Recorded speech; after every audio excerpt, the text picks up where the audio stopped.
Hello Internet, in this video I will show you how I transformed this master bedroom wall from looking like this to this using ChatGPT.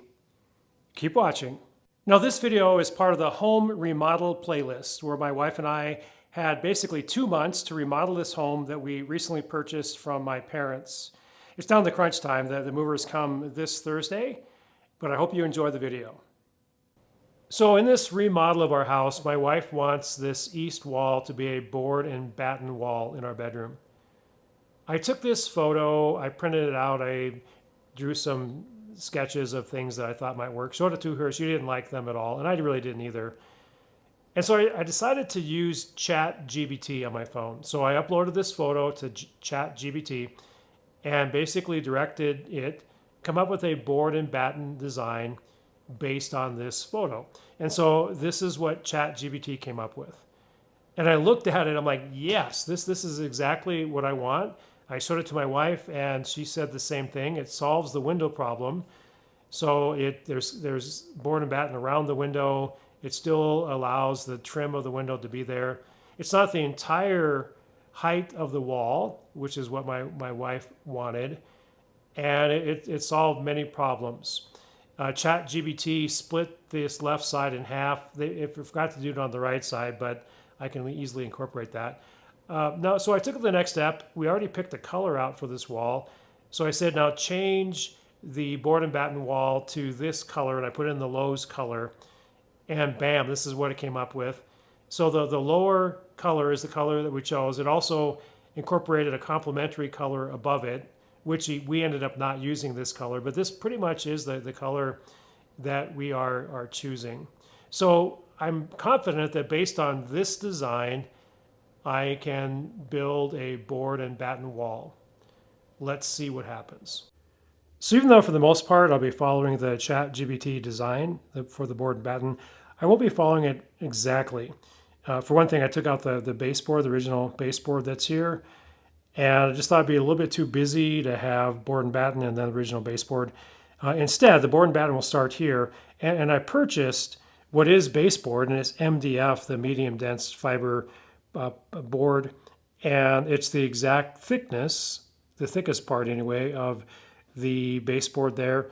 And it's the exact height, which is 3.5 inches. So my plan is to miter the corners so that it fits. This is a little bit less than 16 feet. So 2 8-footers, I'll find the stud and make that the point where I can tie in both of them to the stud and studs along the way. So it'll tie in nicely to the corners that are there, but it'll build up from there. I also took off the trim below the windows, and I'm putting the trim back on, but after the small piece of board is placed across there. I'm prepping everything, in addition to taking the molding below the windows, just getting all the walls ready for paint.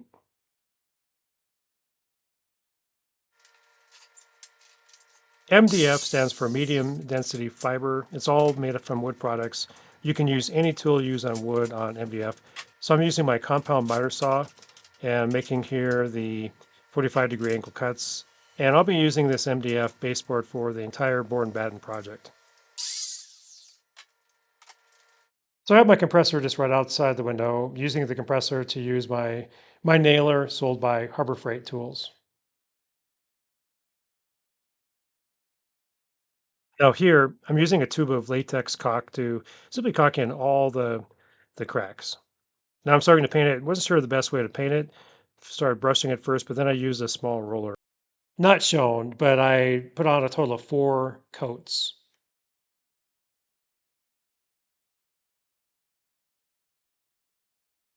So a lot has happened since the time lapse. For one thing, we made the decision, my wife actually made the decision to make the entire wall the same color, this Lowe's color. We also painted the rest of the walls a lighter blue color that corresponds. What I'm gonna do next is create a shelf just for the center section, this 8-foot section here. And I'm gonna use some tricks that I learned a few years ago. Also, almost forgot, another change is brand new carpet. It was installed yesterday. Now let me give you some more detail on the shelf.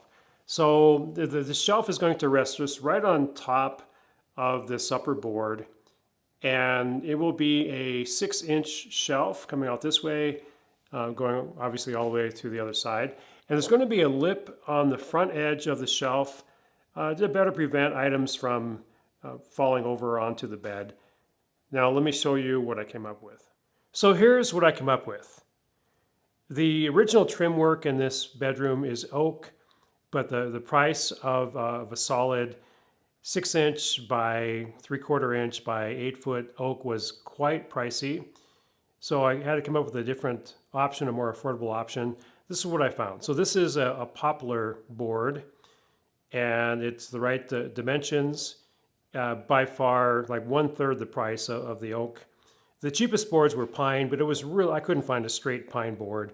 I like poplar; it's easy to work with. So this will be the main shelf, but then I did get some solid oak trim, and the trim is taller. I think it's 1 inch where the board is 3/4 inch. So I'll be attaching this just with a nailer gun, and then I'll be putting some polyurethane on the oak. So that solves the problem of the lip. It also then will cover the poplar, and that's again going to be the overall look of the shelf. And now let me show you how I'll attach it to the wall. Okay, the next step is a very important step. You want to find the exact center of the studs in the wall. And I've been using this Franklin sensor stud finder for several years now. It's a really good stud finder. I'll put an Amazon affiliate link, if it's still available, that is, in the description below for your convenience. But this is really a good one. And anyway, you find the studs.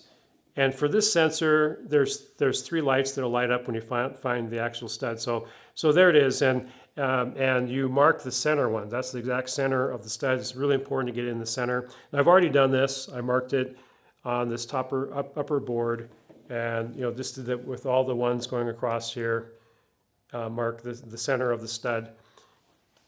Then, and I've already again previously done this, I held up the board. Had my wife help me with this, and then simply use the marks on the upper board to mark this board, and you can see that I've already drilled some holes.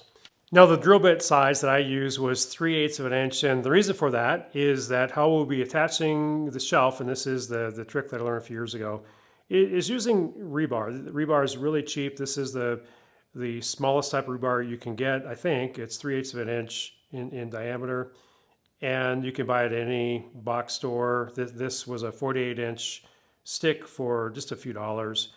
And I'll be cutting this in the 6-inch pieces, just like this one, just with a hacksaw or a small grinder. And so basically that's how it's going to be attached to the wall. Now it's important when you drill these holes that you are square on center and square on with the board. Now I used my drill press, a Harbor Freight drill press, and it just did a perfect job. You can use a drill, just have to be really careful again that you're square on into the board.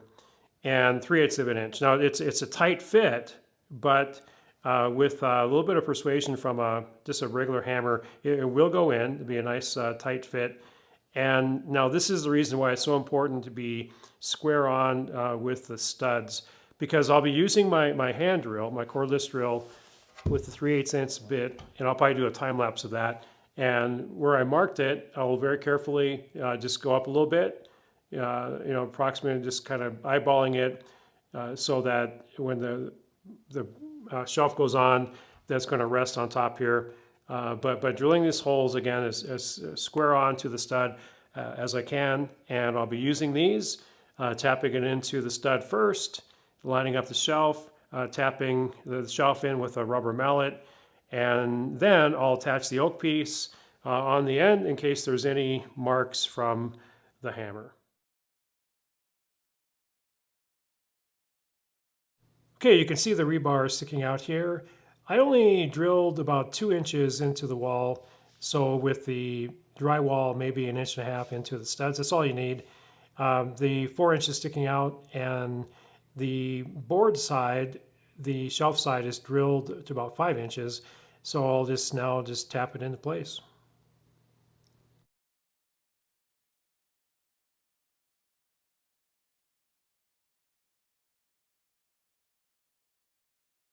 So the shelf has been tapped into the wall over the rebar. No other attachments are necessary. It's very secure and firm. It's probably overkill really for a shelf this size, but I'm not going to worry about it. I mean, the rebar, it can handle quite a bit of weight, and I have no qualms or worries about that at all.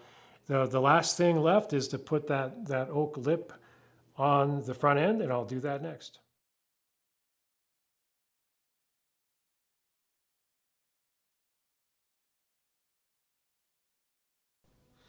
So here it is, the final look. Obviously the movers came. It's been a few days since then. My wife and I had a chance to set up the bed and the bedspread and some of our furniture and decorations.